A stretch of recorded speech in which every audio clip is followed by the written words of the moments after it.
Dr. Gupta, congratulations. It's such a pleasure to be with you and to Thank you, discuss such an Kathleen. important topic. As you think back on the pandemic, if we could just rerun it and rewind the clock, are there things that you would like to have had the public understand before we ever Hmm. got into the pandemic that would have made us, say, less susceptible to some forms of misinformation? That's a great question. I mean, I think the root of this, the answer really has to do with the precautionary principle. I mean, in an environment where you don't know everything and there's a lot of uncertainty, it really becomes a question of where do you lean? Do you sort of say, hey, look, let's hit the corners, see what we can get away with? Or do we say, let's pump the brakes, let's certainly not accelerate around blind corners and just get as much information and knowledge as we can before making some of these decisions? You saw that in other countries, in Asian countries, like Hong Kong, for example. I use Hong Kong because it's a little bit different. It was only because of SARS in 2003 that they really exemplified the precautionary principle in 2019, 2020. They were really hit hard by SARS. So right away, masks and those things went on during SARS.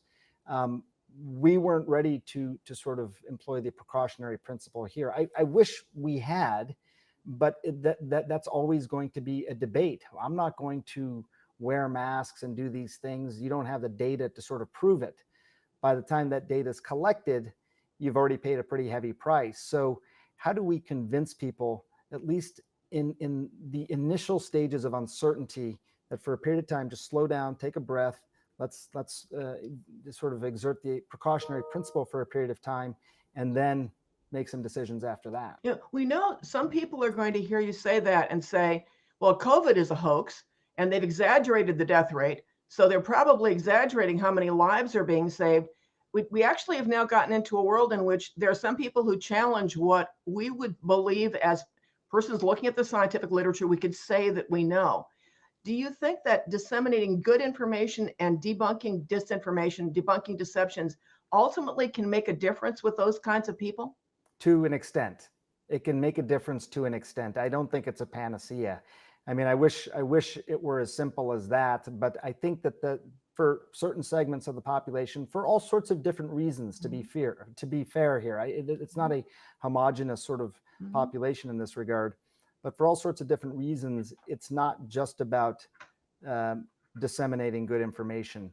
I will say that I think what we've learned a little bit is that the message matters, but the messenger also matters a lot. I'm a doctor. People see me as a journalist. Maybe they listen to me. Who they're most likely to listen to is their own medical teams, nurses and doctors who they have these relationships with and who care for them. So we got to make sure that the people who are the best messengers, and they've been identified, are the ones who are carrying this message, I think, more than anyone else. So good information and sort of dispensing or dispelling bad information, I think, is always important, but it's got to be from the right people as well. Overall, how well do you think the fact-checking community did at identifying the consequential deceptions and going after them? I think they did a pretty good job, but maybe not at the speed at which it was necessary to be done. I mean, in some ways, it often feels like an asymmetric sort of battle. It's very easy to say, everyone just take hydroxychloroquine, don't bother wearing a mask.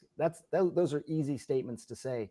Somewhere buried deep in the CDC's website or the FDA's website, if it's hydroxychloroquine, you may see a few paragraphs about the fact that the data on people who actually had COVID and received hydroxychloroquine led to higher rates of X, Y, and Z. It's more nuanced. That's oftentimes the way science works. And scientists are often, they try to be as thorough as possible and as risk averse as possible in terms of how they disseminate information. So, we don't have the marketing campaigns around vaccines and masks that we see around sports and fashion. Maybe we should. But it's oftentimes it feels like an asymmetric war. And I can't just say, yes, do the opposite, or no, don't do that. I have to explain it. That takes time. And for some people, that tunes them out. Was there a really big deception during the COVID pandemic that worried you more than the others? There were several. I think masks were one of the biggest. In part, the reason that it worried me the most was because they were so effective at being able to control this pandemic. Even now, they can still be effective. I mean, it's just creating a physical barrier with this virus. It's a tiny piece of genetic material, can't jump that far, doesn't like to be outside, and it's easily contained by a mask. Had we embraced that in a way that did not require shutting down the economy or anything, just wearing masks in places where you're going to be around a lot of people clustered together, we would be in a very different position right now. We would probably be looking at this in the rearview mirror. They were having rave parties in Wuhan in August of 2020. Why? Because they were able to control this. They didn't have a vaccine. They didn't have a magic therapeutic. They did the basic public health measures. I realize that there's some things that maybe were done there that would maybe never be able to get done in the United States, but masks alone could have made such a huge difference had they been implemented earlier. The CDC was late in making the mask recommendation, and there's a reversal. There's a reversal with and major public figures. Although Dr. Fauci was careful about saying healthy people, and they didn't at that point know asymptomatic transmission, and saying at this time, but there was a clear perception that we were being told you don't need to wear masks, worry about surfaces. And then the CDC says wear mask, wear mask. If we could go back now out of that pandemic experience, and you could rerun that, would you have said from the beginning we knew enough about masks that we should have been saying from the beginning we should be wearing them? Yes, probably I would say that. I mean, it's difficult to look at these things in retrospect, and I think you have to take it in the context of are people actually going to listen to you? You know, I mean, that time there may have been a dozen cases in the country, nobody had died. And like, wait a second. SARS, ultimately that affected 8,000 people around the whole world. Why are we going to all go into mask wearing, in this country? It would have been, I realize, a tough message to absorb, even though, as I point out, in Hong Kong, a country that maybe wouldn't have done it in 2000, after 2003 with SARS, they were a totally different country. And maybe we will be next time as well. But I think that the data as early as sort of late January, and I was looking at the data very carefully out of Wuhan, showed it was pretty clear that asymptomatic transfer of this virus was happening. That was the key, Kathleen. We typically were working under this assumption that people are only going to spread this virus if they're sick. If you're sick, you should stay home. If somebody's coughing and sneezing, they should be screened and not allowed on a flight. That was it. The idea that most of the transmission was happening by asymptomatic people, that changed everything. It really we'd not seen that before. And that's the precautionary principle. Should we just say at that point, hey, this could be happening, let's wear masks until we get control of this thing and then sort of figure it out? Yeah, we would be in a much different place by now. If I was the one telling people to wear masks in late January, early February, maybe nobody would have listened to me, but I think that would have been the right call. And what about aerosolized transmission? Did we get the warnings out quickly enough about aerosolized transmission, or could a scientist reasonably, exercising the precautionary principle, have said, let's assume aerosolized transmission, even if we're not completely sure, let's assume it and act as if that's happening as well? Yeah, I think that's exactly right. I mean, it does become a question of what is the level of evidence you need to say that you're going to make a recommendation. And this will always be the question. And you'll have to recognize that we're never going to have 100% certainty on these things. When we started to see evidence of people who were becoming infected, who really did not live with somebody who was infected, seemed to have no direct contact with people who were infected, that was probably a very good clue that transmission was happening in different ways.